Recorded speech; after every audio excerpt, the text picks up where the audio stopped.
Bom, então retornando aqui, ó. Então a gente viu essa classificação geral aqui, ó.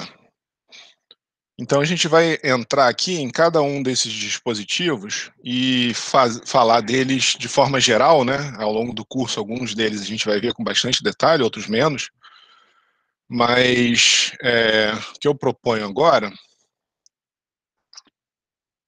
é a gente pegar cada um desses dispositivos e ver mais ou menos em linhas gerais como que eles funcionam, as características deles, né?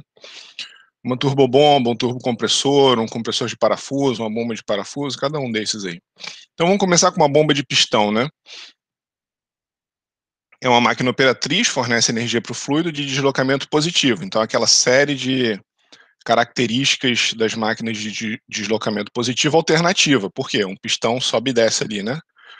Um dispositivo que sobe e desce. Então todos esses vídeos que eu coloco aqui, como eu disponibilizo para vocês o PDF depois, e no PDF vocês não conseguem abrir o vídeo, né, que nem é na apresentação em PowerPoint, eu coloco o link dele aqui do lado. Ó. Então, só vocês clicarem aqui, vocês têm acesso ao vídeo lá no YouTube, né? Então, o princípio aqui, ó, bem simples, né? O pistão sobe, aspira a sucção aqui, então essa válvula de sucção abre, isso é tudo feito de forma mecânica, né, automática, vamos dizer assim, né, natural. Então essa válvula abre, aspira aqui o fluido, né, na hora que ele está no curso ascendente, né, para cima.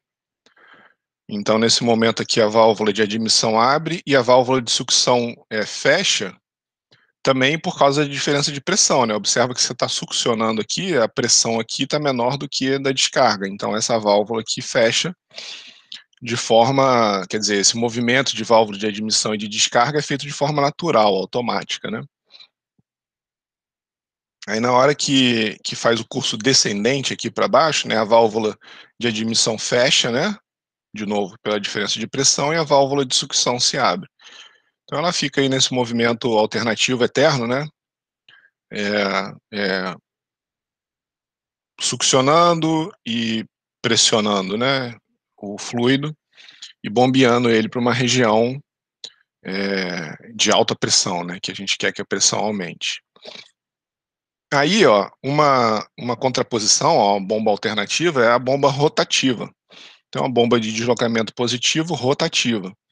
Então, essa daqui é uma bomba de engrenagem, por exemplo, né? Então, o espaço entre os dentes da engrenagem e a carcaça forma um volume bombeado. Aqui a gente tem a mesma figurinha que a gente já viu anteriormente, né? Esses espaçozinhos aqui formados entre a carcaça e a engrenagem são ocupadas por fluido e o fluido é empurrado lá para a descarga. Isso aqui é uma visão chapada, bidimensional, né? Essa da direita. Essa da esquerda seria a visão tridimensional do processo, né? Você tem duas engrenagens aqui. A gente tem um eixo que normalmente aí varia a estratégia de fornecimento de torque aqui para a engrenagem, né? A gente pode ter o eixo fornecendo torque para uma engrenagem e essa engrenagem fornecer torque para a segunda, né? O contato aqui das engrenagens que faz a secundária girar, ou existe uma outra alternativa que tem um elemento externo que fornece o torque. Isso daqui são estratégias, a gente vai ver quando a gente entrar em bomba de deslocamento positivo, as características, né, as vantagens e as desvantagens de cada um dessas estratégias. Então essa é uma visão tridimensional, né, explodida, né, de uma bomba de deslocamento positivo rotativa, tá? Isso daqui é uma bomba de lóbulo, né? É basicamente a mesma ideia da bomba de engrenagem, mas com menos engrenagens, né? Por isso que é chamada de bomba de lóbulos. A característica dela é de cisalhar um pouco menos o fluido, né? Como ela tem as câmaras maiores, se a gente tiver partículas grandes, como alimento, sei lá, imagina que a gente está bombeando aqui alimento com uma pasta com algum tipo de, sei lá, alguma coisa que você não queira estragar ali a textura do alimento, por exemplo. Tem alguma coisa em suspensão ali que você queira manter. Então esse tipo de bombeamento aqui, ele cisalha menos o fluido e ele mantém mais a integridade caso tenha, né, caso exista alguma demanda por não por não cisalhar muito o fluido, né? Então, a aplicação de petróleo também, o que acontece é que normalmente quando se produz óleo, você tem água também, né? Porque às vezes a indústria, você tem um poço que está produzindo pouco óleo, aí você vai lá do lado, perfura um outro poço, injeta água e aí a água empurra o óleo que está remanescente ali no reservatório. Então, eventualmente, você acaba produzindo água junto. Então, água com óleo cisalhado forma uma emulsão, se vocês olharem a maionese, é uma emulsão de óleo e eventualmente água ali também, que forma aquela consistência que a gente conhece. E na indústria do petróleo, isso é indesejado, porque aumenta a potência de bombeamento, você diminui a eficiência. Então, eventualmente, você pode querer uma bomba que cisale menos o fluido, como essa daqui, por exemplo. Tá? Então, isso é uma bomba de lóbulo que ela tem as cavidades maiores do que a dessa daqui, né? Que a gente viu, né? Até certo? Então vai ter quer dizer, uma característica de cisalhamento melhor, tá? Então tá aqui uma real dela aqui, né? Seria isso daqui, ó, na direita aqui. Então aqui, ó, um outro tipo de bomba de deslocamento positivo rotativa é a bomba de parafuso. Então a ideia aqui, ó, aqui o que a gente tem, ó, tem o torque sendo fornecido aqui para esse eixo. E aí o fornecimento de torque para o eixo de cima é por essa engrenagem aqui de trás. Ó. Então, são estratégias de fornecimento de potência que a gente vai ver isso com detalhe mais para frente, tá? Bom, então aqui, ó, tem um videozinho animado aqui de uma bomba de parafuso. Então, isso é como ela se por fora, né? Aqui a gente tem um rasgo de chaveta ali, né? Tem uma chaveta ali onde a gente encaixa um motor elétrico aqui nesse eixo. Ou se você quiser uma manivela, qualquer coisa que forneça torque, né? Se você quiser colocar uma bicicleta e ficar pedalando ali, a roda da bicicleta acoplar ali e ficar pedalando, o que girar esse eixo ali, né? Qualquer coisa que você quiser que gire o eixo ali, que forneça o torque suficiente para fornecer a potência para o fluido, né? Então aqui ele mostra um detalhe aí construtivo de rolamento. Então ele pinta aqui, ó, de azul, né? A parte do fluido que está sendo bombeado que tem a menor pressão, então ele entra com a pressão baixa, e à medida que ele entra aqui, ó, nos parafusos, né, à medida que o fluido entra no parafuso, né, nesses espaços aqui entre os parafusos, ele vai sendo encaminhado para uma região de alta pressão e é descarregado ali na região de alta pressão. Agora, uma coisa interessante que ele mostra aqui, ó, que esse desbalanceio de pressão, né, você tem uma pressão alta aqui, uma pressão baixa aqui, acaba empurrando todo esse eixo para a esquerda aqui, né? Para trás, se você preferir, né? Para a esquerda ou para trás. E aí o que ele mostra aqui ó, é que existe uma passagenzinha para equalizar essas pressões aqui, né? Para você não sobrecarregar mancal, não ter excesso de desgaste. Então ele vai lá e dá um zoom aqui, ó, no mancal que tem aqui atrás. Então isso daqui tá ligado com a saída da bomba, né? Com a região de alta pressão, para tentar equalizar ali as forças, né? Então, porque você tem uma força ali axial que empurra esse eixo todo para trás. Tá? Então, basicamente, essa é a característica de uma bomba de deslocamento positivo rotativa, né? Uma bomba de parafuso. São dois parafusos girando que empurram o fluido para a região de alta pressão. E aí, né, dentro do contexto das bombas de parafuso, a gente tem, aqui a gente pode imaginar que a bomba de cavidade progressiva, que é esse tipo de bomba aqui, é uma bomba de parafuso, né? Seria uma bomba de parafuso com um parafuso só. E quem faz as vezes das câmaras é um espaço que tem um elastômero, né? Um elastômero que fica aqui do lado do parafuso, né? O parafuso ele fica dentro do elastômero. E aqui que a gente está vendo aqui, ó, é o eixo girando o parafuso e o que está marcado aqui em cima são as câmaras que esse eixo em contato com o elastômero, que está estacionário, tá? O eixo gira e o elastômero está estacionário. É a massa de fluido que esse movimento carrega da esquerda para a direita, da região de baixa pressão para a região de alta pressão. Ele bota umas gotinhas de ar aqui só para enfatizar o movimento, né? Tá? Então, é assim que uma bomba de cavidade progressiva funciona. E esse eixo é excêntrico aqui, né? Se você olhar aqui, ó, ele gira excêntrico para formar as cavidades e empurrar o fluido ali para frente. Isso daqui é uma bomba comercial, né?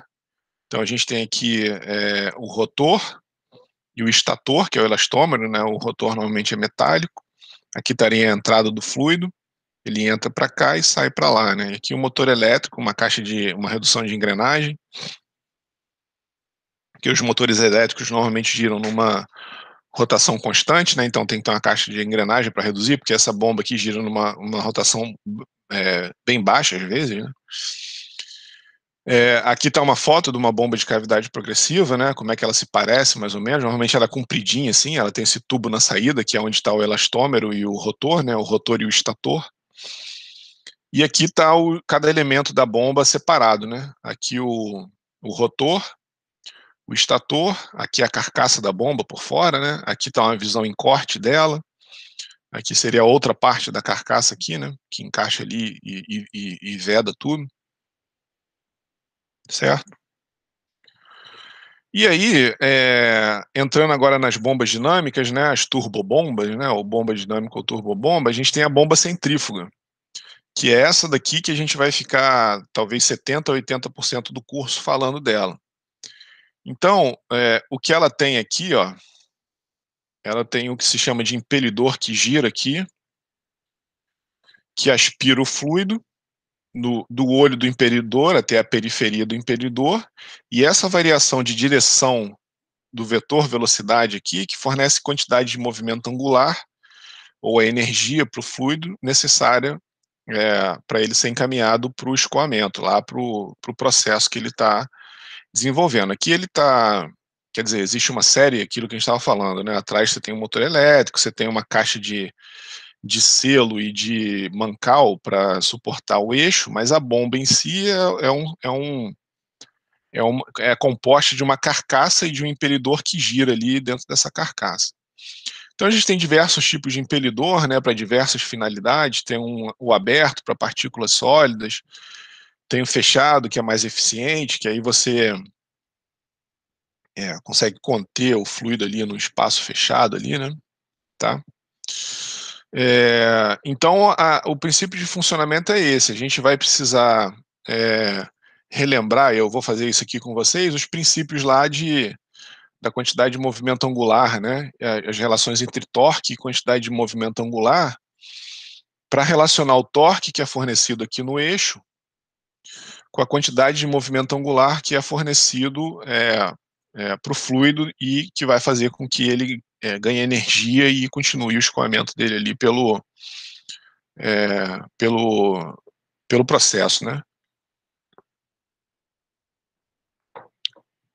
Aí ele dá um destaque aí no impelidor, né? Ele mostra que ele faz dá uma ênfase aqui na carcaça involuta, tá? Então essa é a bomba centrífuga, que é o que a gente vai estudar na maior parte do curso, com mais detalhe, com mais atenção. Aí, aqui está o compressor volumétrico alternativo, né? Aquilo que a gente falou, a ideia é bem simples, o movimento de sobe e desce dele aqui, né? Esse movimento alternativo de sobe e desce do pistão, faz abrir as válvulas, seria o equivalente a um fluido compressível da bomba alternativa, né? A gente viu a bomba alternativa, as válvulas abrindo e fechando, todo aquele sistema. Então é o paralelo àquilo para um fluido compressível, né? Para um gás, tá? A ideia é a mesma. As válvulas abrem e fecham em função do movimento do pistão e das pressões causadas aqui, e à medida que ela desce, ela aspira fluido, à medida que ela sobe, ela comprime o fluido ali para o processo. Um compressor de parafuso, né, é o equivalente à bomba de parafuso para um fluido compressível, então a ideia é basicamente a mesma, tem um gás que entra aqui a baixa pressão, e à medida que os parafusos giram, ele eventualmente pode diminuir ou não o volume, né. Esses parafusos podem ser feitos de forma que o volume vai diminuindo e você já vai comprimindo o gás ali à medida que ele vai sendo encaminhado para frente, ou não, ou a câmera pode, como a gente viu na bomba de cavidade progressiva, né, o volume pode se manter o mesmo. Então aqui ele está dando ênfase, ó, numa massa de gás que foi capturada lá na admissão e está sendo encaminhada para descarga. Então aí está o sistema de mancal, de engrenagem, né, e aí está a descarga do gás,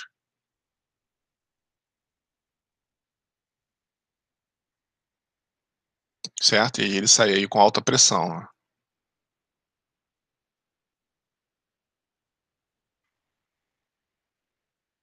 É uma visão geral, né, de todo o processo.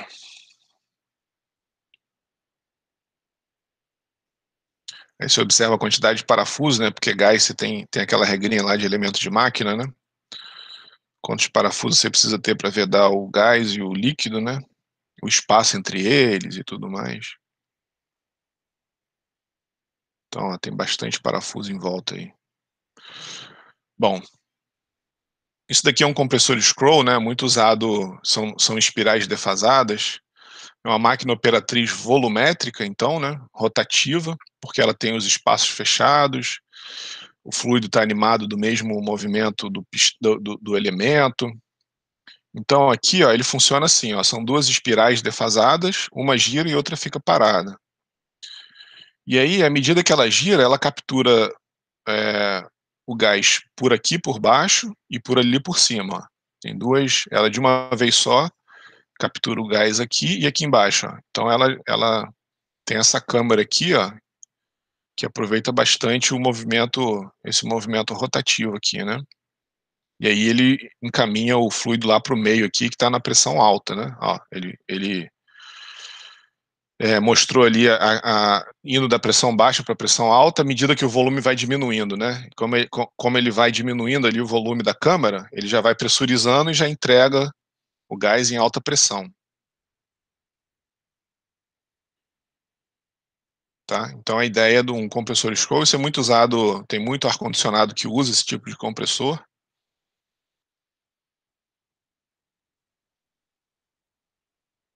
Deixa eu ver se tem mais alguma coisa interessante desse vídeo.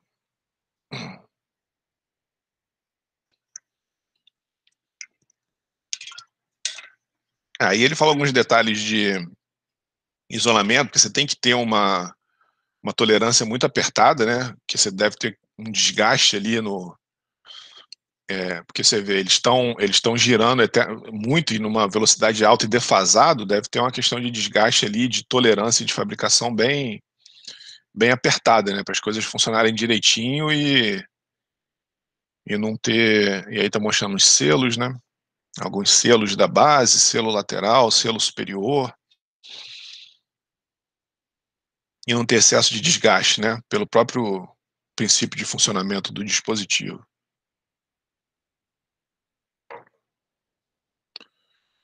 Tá? E aí aqui tá o link e um outro vídeo interessante que eu achei. E aí, algumas soluções, né? Isso daqui é vídeo de um fabricante que pegou lá um compressor scroll, que é a Toshiba, e segundo eles, otimizou o processo. Então você tem, isso daí é uma coisa interessante, né? Vai muito da criatividade do engenheiro, né? Você vê que todos esses tipos de máquinas de deslocamento positivo têm um pouco de criatividade, né? Na hora de comprimir o fluido. Então olha só, ele pega aqui, ó, ele faz uma animaçãozinha que ele pega um compressor scroll convencional, olha lá,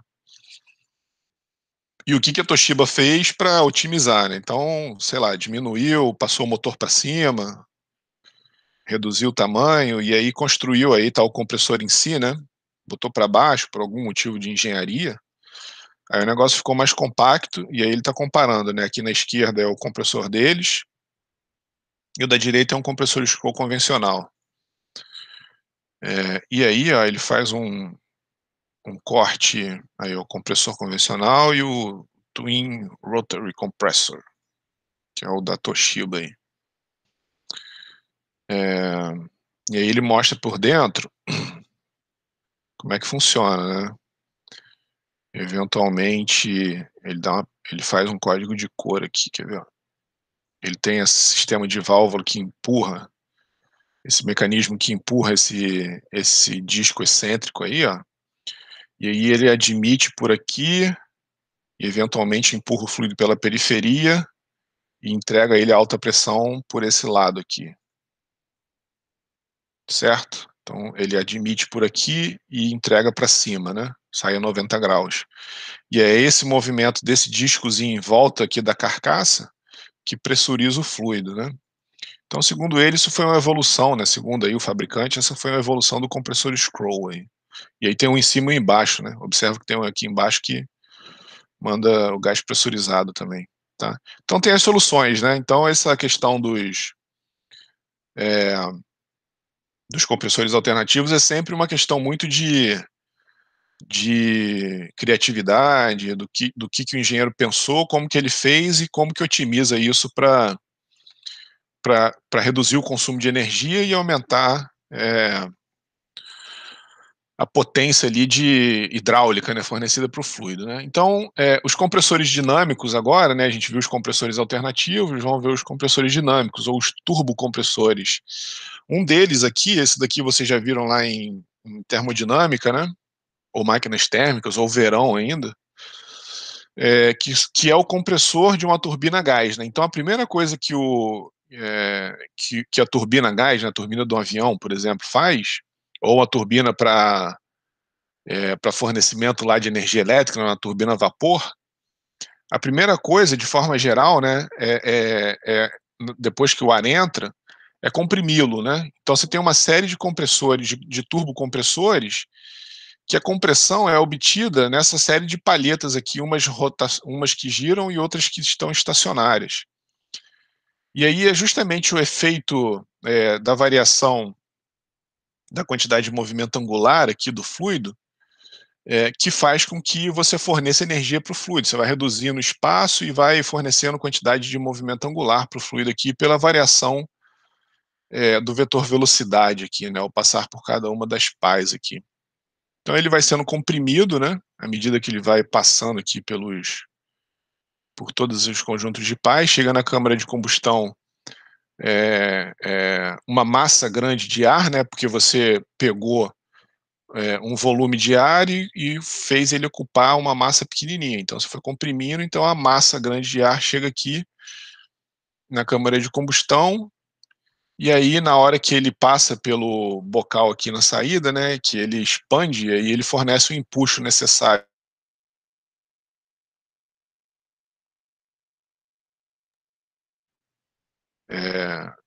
para a potência do gerador para gerar energia elétrica, tá? Então esse é o compressor de uma turbina a gás, é um turbocompressor, ou então um turbocompressor de um carro, né?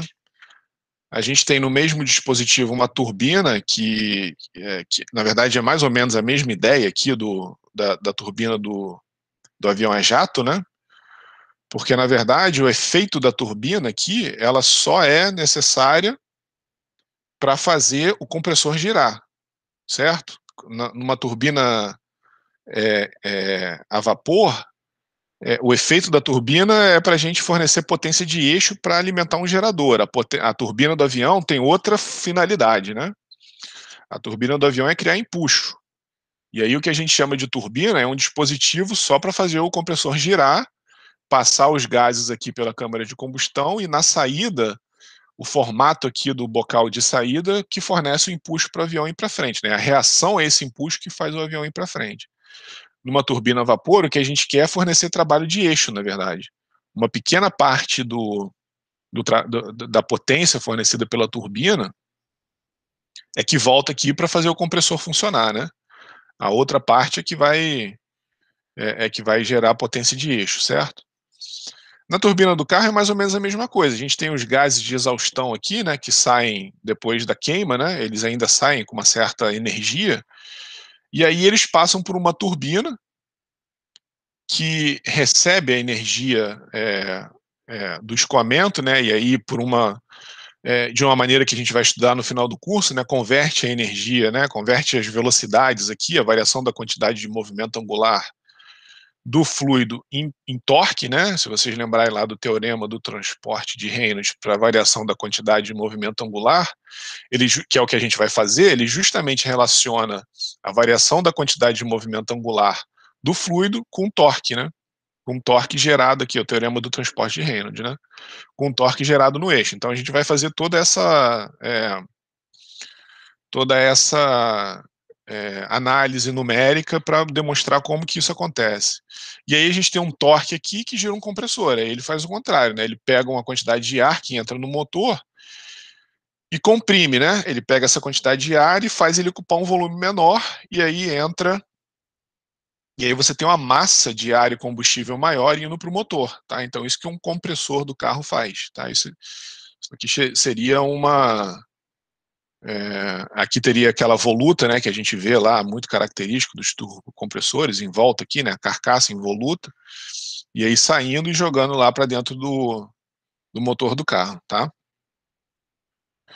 E aí os ventiladores, né, são máquinas operatrizes dinâmicas, e a grande característica de um ventilador é que ele tem uma baixa variação, né, ele fornece uma baixa variação de massa específica para o fluido. Quando a gente tem uma bomba, um compressor, o que a gente pressuriza o fluido, se ele variar a massa específica, como no caso do compressor, é, é, quer dizer, esse seria o objetivo, né, desse dispositivo, mas não é o do ventilador. O ventilador é simplesmente fazer com que o ar ganhe velocidade, né? Então é o mesmo princípio teórico das turbobombas, né?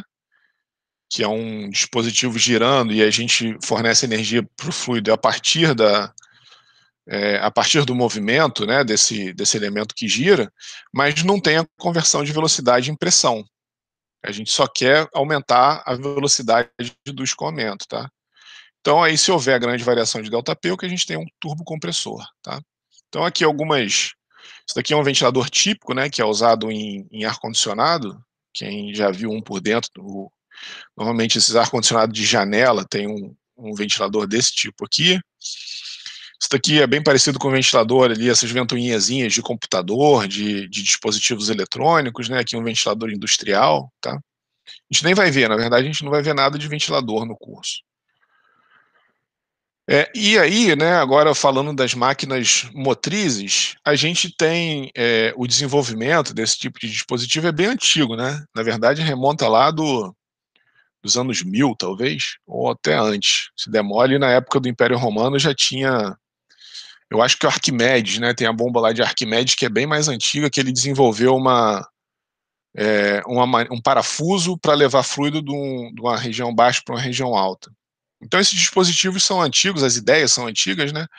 E as máquinas motrizes também têm ideias de aproveitamento do fluido intuitivas, vamos dizer assim, né? O cara chegava lá e via uma massa de água escoando, ele pensou, bom, vamos colocar algum dispositivo aí que aproveita essa energia aí do escoamento, né? Então aqui, eventualmente,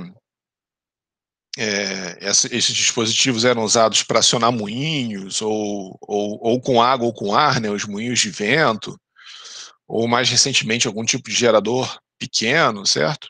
Mas a partir disso que se desenvolveu as turbinas enormes, né, a partir dessa ideia de aproveitamento da energia da água que se desenvolveram essas grandes turbinas industriais aí que a gente tem hoje. E aí, né, o primeiro tipo de turbina, que a gente vai analisar também, né, mais para o final do curso, essas turbinas aqui com mais detalhe, mas é uma turbina do tipo Francis, né? A turbina do tipo Francis tem essa cara aqui, ó. A gente vai ver mais para frente, até nesse vídeo já dá uma palhinha, né, do que acontece, mas a água eventualmente entra aqui por essas cavidades e sai para baixo aqui, né? Isso daqui é a usina que é usada em Itaipu. É uma usina tipo Francis, né? E aí tem essa carcaça que encaminha a água aqui, ó, para dentro do rotor ali, né? Então esse videozinho aqui tem alguns detalhezinhos de funcionamento, ó, de uma turbina tipo Francis. Como é que ela converte energia hidráulica em torque para o motor e aqui, claro, né?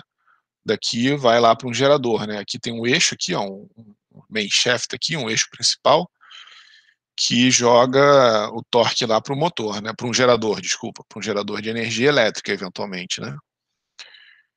Então, aqui ele está dando algumas faixas de head, né, de altura, eita, sai daí, 45 a 400 metros, vazão de 10 a 700 metros cúbicos por segundo, são algumas faixas típicas de aplicação dessas turbinas. Então, esse é o rotor, né, isso que é esse rotor, esse desenho de rotor que caracteriza uma turbina de tipo Francis, né, ela entra aqui, passa por esse espaço entre as pás e desce ali para baixo, ó. E aí, ó, aí tá o caminho do fluido, né, entra nesse caso aí ela entra e sai a 90 graus, né, entra o vetor velocidade da saída tá a 90 graus com relação à entrada. E aí ele está mostrando o que acontece quando a água passa por cada uma das pás do rotor, ó. Esse formato da pá, ele é um formato aerodinâmico que cria uma região de baixa pressão de um lado e uma região de alta pressão do outro, bem parecido com uma asa do avião, com a hélice do helicóptero. Então, na verdade, isso cria uma força da região de alta para de baixa pressão, e a reação a essa força é que dá o torque para a turbina. Então, por isso que esse tipo de turbina é chamado de turbina de reação. É porque a reação é essa diferença de pressão que acontece quando a água passa entre um lado e um outro. É esse formato aerodinâmico da pá, que é, de novo, né, o mesmo que acontece na asa do avião, né? Você tem uma região que a velocidade é alta e a pressão é baixa, e uma região que a velocidade é alta e que a velocidade é baixa e a pressão é alta, né? Aquela relação de Bernoulli que vocês aprenderam lá em McFlu. Então, essa relação de velocidade e pressão que cria essa força que faz a turbina girar. Ela tem uma componentezinha de impulso, né, que é a variação da quantidade de movimento angular, mas o principal é a reação a essa força aqui ao passar pela pá. Uma característica desse tipo de turbina, a gente vai ver que na turbina de ação ou de impulso, a pressão é constante, mas na turbina de reação, isso a gente vai ver com detalhe mais para frente.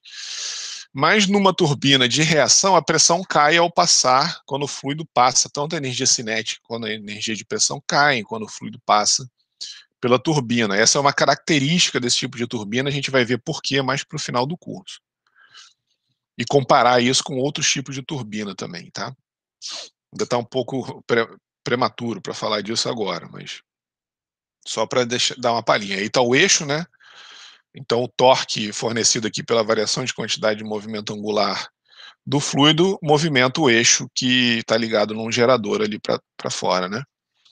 E aí ele vai mostrar alguns detalhes interessantes aqui, porque o fluido, quando ele entra, né, e isso a gente vai ver com mais detalhe na hora que a gente chegar na análise das equações, existe um ângulo ótimo de ataque do fluido contra a pá. Então, a pá do rotor. Então, existem pás guia aqui, é isso que ele está mostrando. Não, bom, primeiro, mesmo antes, né, antes disso, a primeira coisa que ele está mostrando é que esse formato involuto aqui da carcaça serve para distribuir de forma homogênea o fluido em torno do rotor para não ter nenhum esforço radial para um lado ou para o outro, tá? Então essa é a primeira coisa que ele está mostrando. Aí depois ele vai mostrar isso que eu estava falando, ó. Deve estar falando alguma coisa aí. Aí ele vai mostrar a questão das pás guia, ó. É isso que eu estava falando. Você tem as guias fixas e as guias que se movimentam ali, ó.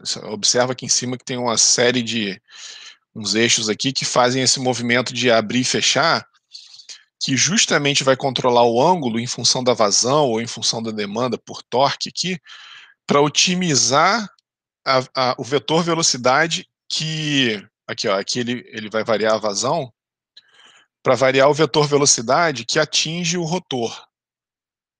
Então, olha só, ele faz uma simulação, ó.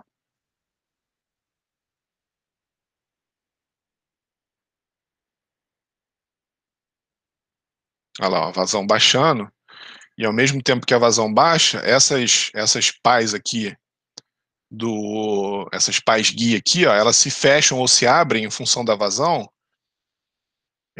para otimizar o ângulo de ataque. A gente vai ver isso quando a gente chegar nas equações de variação de quantidade de movimento angular do fluido.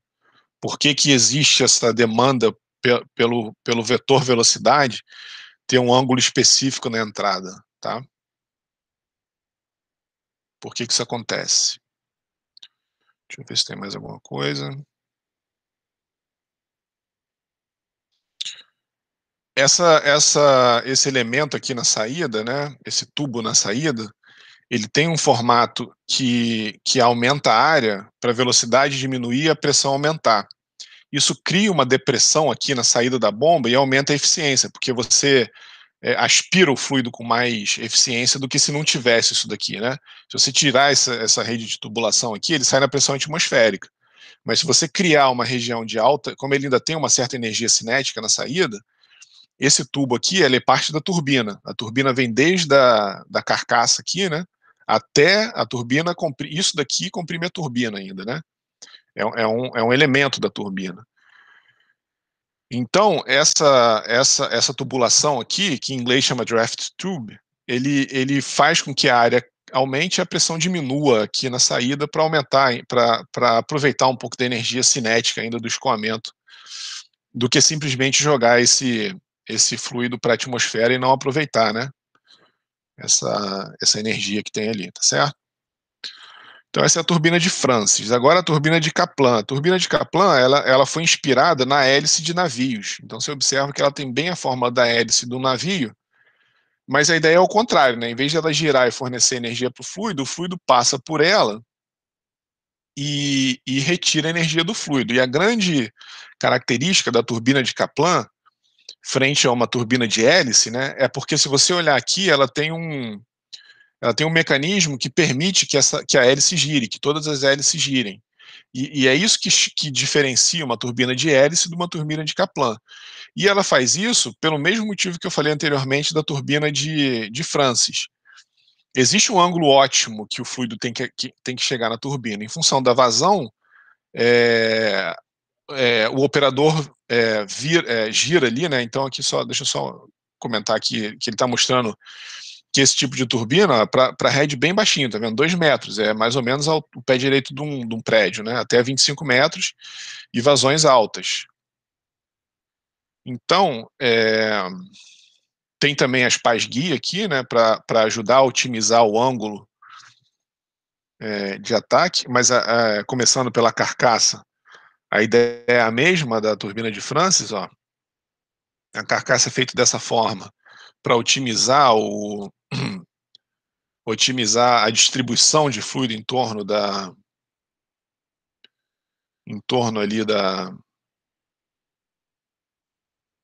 periferia do rotor, né, e não ter nenhum esforço radial. Tem também o draft tube para fazer aquele mesma questão de aumentar a área e aumentar e fazer com que tenha uma depressão, né, aumenta a área, diminui a velocidade e existe um ΔP ali que aproveita a energia cinética. Ele está mostrando aqui o mesmo princípio de funcionamento, né, o efeito aerofólio, que fornece uma sustentação, e a reação a essa sustentação que faz com que a turbina gire. Então, é uma turbina de reação aqui. Então, é essa força, né, a reação, essa diferença de pressão, que faz com que a turbina gire, tá?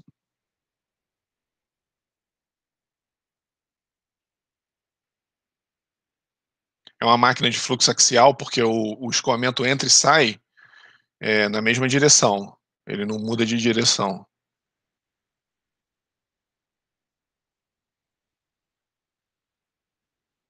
E ele está mostrando agora ó, as pás guia. E ele vai fazer a mesma questão do que ele fez. Opa, deu pausa aqui. Que ele fez para ah lá. A mesma questão que ele tinha feito para a turbina de Francis, né? Essa pá fecha em função da demanda de vazão, e aqui o que ele faz, ó, já é uma palhinha do triângulo de velocidade que a gente vai ver para a bomba, para a turbina. Como que esse triângulo de velocidade, o que é o triângulo de velocidade? Né? A gente tem uma velocidade do fluido que ataca aqui a turbina, mas a turbina gira. Então a gente tem uma velocidade relativa, que é a velocidade de quem está de fora olhando a turbina girar, né?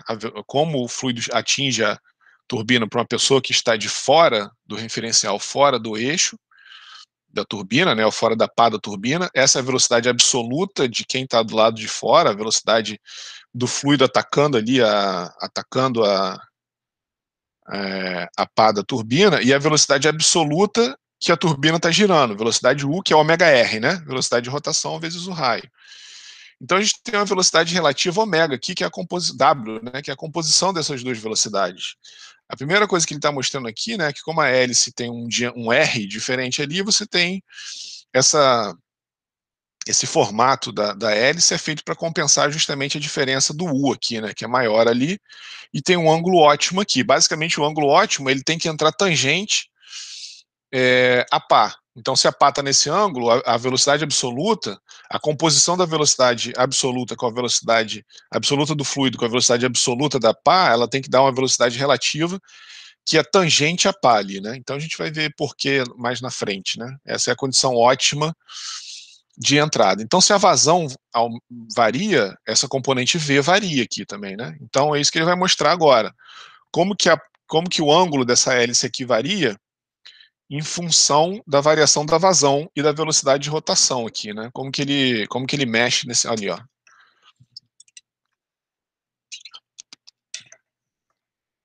Então ele está mostrando uma velocidade grande, né? Então é uma vazão grande. Então essa componente V grande é uma vazão grande. Então ele tem que mexer, ó. Ele tem que subir. Olha como é que estava ali o vetor velocidade, ó, o W aqui, ó. Ele não estava tangente, tá certo? Então ele tem que subir, né, para uma vazão grande. Ele tem que variar o ângulo ali, ó, de forma a ter uma condição ótima de entrada. E o inverso acontece quando a vazão é pequenininha, tá? Aí o W ali fica mais inclinadinho, né? Então ele tem que diminuir mais o ângulo, tá? Então essa é uma característica que a gente vai estudar com mais detalhe mais para frente, por que tem que ser tangente, né? Por que isso tem que acontecer?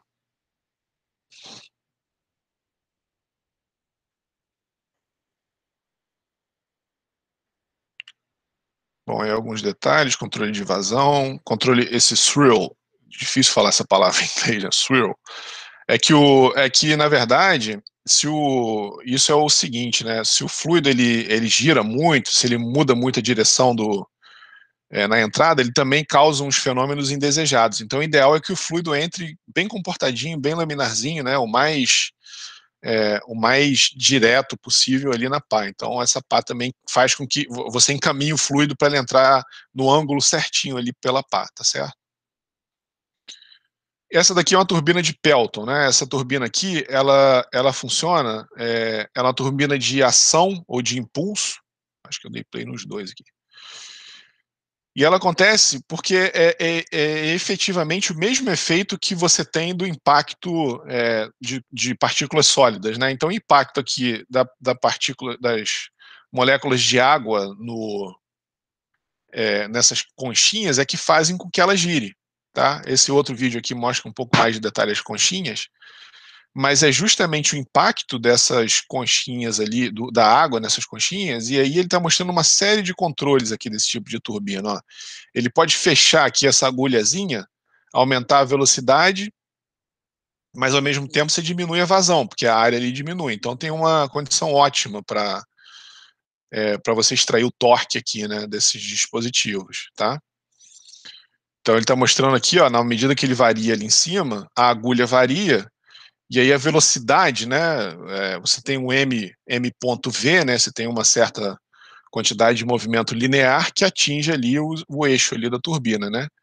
Então essa força que atinge a turbina nesse raio aqui, nesse braço de alavanca aqui, ó, que é o torque fornecido para o eixo ali, né. E fisicamente isso é conseguido pelo impacto ali, né, pela reação, né, desculpa, pela ação aqui, pelo impulso. Então, por isso que essa é uma turbina de ação, uma turbina de impulso, né? Dessa massa de fluido que atinge ali as conchas ali, né? As pazinhas ali. Então, por isso que essa é uma turbina de ação. E aí ele está mostrando algumas coisas de ordem prática, né? Às vezes a demanda por potência diminui muito, porque imagina, você tem um gerador ali acoplado nessa turbina. Se a demanda de potência diminui, o torque diminui no gerador. Então você pode ter esse dispositivo girando com uma velocidade incontrolável, né? Então você tem que ter mecanismos de freio aqui, ó. Então você tem um freio aqui, aqui tem um outro mecanismo aqui embaixo, ó, que faz o fluido, ó, isso daqui seria uma frenagem severa, né? Você faz o fluido ser desviado aqui para baixo, ó, e aciona essa parte aqui em cima que freia a turbina, tá? Então são mecanismos de segurança aí desse tipo de turbina. Então é um princípio de funcionamento bem simples, né? Tem muito vídeo na internet com pessoas que pegam colherzinhas, pegam um disco, botam um monte de colher e botam alguma corrente de água ali para correr e fazer a turbina girar, né? Aqui está um detalhezinho das pás, e nesse outro vídeo tem um detalhezinho mais de ordem prática, né? Que é a otimização, é o formato aqui, ó, o que ele faz, ó. Então o fluido entra aqui e nessa variação de direção, a gente tem o fornecimento de quantidade de movimento angular para o fluido, né? Então, e isso faz com que essa força que age direto ali Então, a variação de quantidade de movimento angular está relacionado com torque, ou a variação de quantidade de movimento linear está variado com a força, né? Segundo a lei de Newton. Então, é essa variação de quantidade de movimento angular ou linear que fornece a força que empurra essas conchinhas ali, né? Certo? Então, esse é o mecanismo de funcionamento desse dispositivo. Ele mostra uma questão de ordem prática, que são esses cortezinhos que tem embaixo aí, ó, que ele pode ser otimizado, que ele deve ser otimizado para a concha nunca estar sem água, passando por ela. Ele vai mostrar isso agora.